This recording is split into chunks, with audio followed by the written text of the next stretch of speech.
कहानी की शुरुआत होती है एक छोटे से पहाड़ी गांव से जिसका नाम था शांतिनगर। यह गांव अपने शांत वातावरण और घने जंगलों के लिए प्रसिद्ध था। लेकिन गांव के किनारे एक घना जंगल था जिसे लोग चांदनी वन के नाम से जानते थे। इस वन के बारे में गांव में कई कहानियां प्रचलित थीं, लेकिन सबसे डरावनी कहानी थी चंद्रमा की छाया। गांव के बुजुर्गों का मानना था कि चांदनी वन में रात के समय कभी न जाना चाहिए, खासकर पूर्णिमा की रात को। कहा जाता था कि जब चंद्रमा पूरी तरह से चमकता है तो उसकी छाया उस वन में एक भयानक रूप धारण कर लेती है। जो भी उस छाया के संपर्क में आता वह कभी वापस नहीं लौटता। कई लोग इस बात को महज एक कहानी मानते थे, लेकिन गांव में कुछ लोग ऐसे भी थे जिन्होंने अपने प्रियजनों को इस वन में खोया था।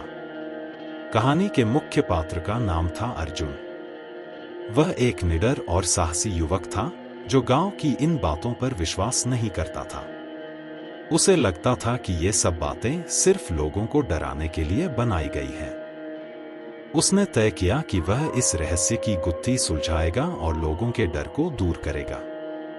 एक दिन जब पूर्णिमा की रात करीब आई, अर्जुन ने चांदनी वन में जाने का निश्चय किया।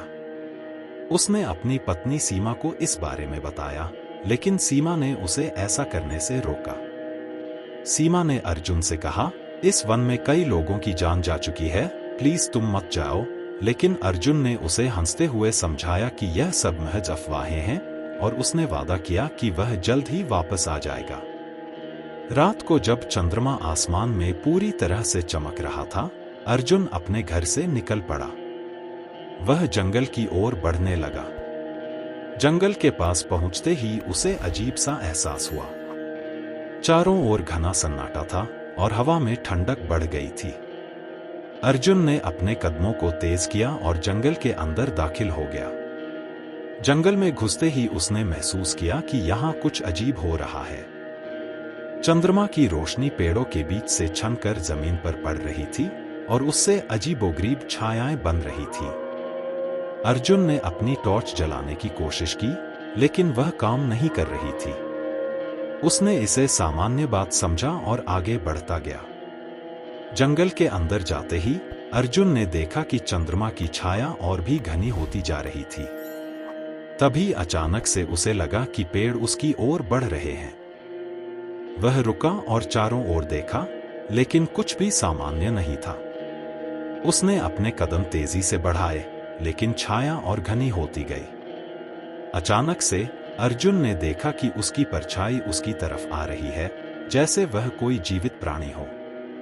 अर्जुन घबरा गया और उसने पीछे मुड़कर भागने की कोशिश की, लेकिन वह अपनी जगह से हिल नहीं पाया।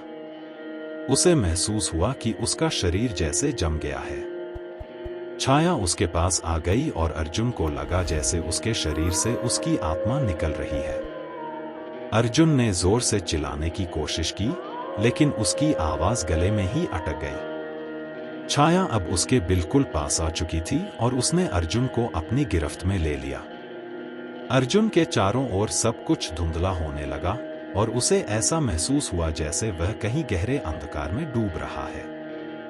अगली सुबह गांव के कुछ लोग जंगल की ओर गए और उन्हें अर्जुन की तलाश थी, लेकिन उन्हें सिर्फ अर्जुन का बेजान शरीर मिला।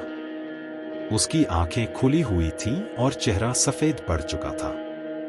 गांव वालों ने देखा कि अर्जुन के शरीर पर किसी की परछाई उकेरी हुई थी, मानो चंद्रमा की छाया ने उसे पूरी तरह से घेर लिया हो।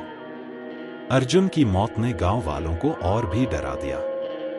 अब कोई भी चांदनी वन की तरफ जाने की हिम्मत नहीं करता था और चंद्रमा की छाया की कहानी गांव में और भी प्रचलित हो गई। कहते हैं कि अर्जुन की आत्मा अब भी उस जंगल में भटकती है और जब भी पूर्णिमा की रात होती है उसकी चीखें चांदनी वन में गूंजती हैं। और तब चंद्रमा की छाया फिर से जीवित हो जाती है, अपने अगले शिकार की तलाश में।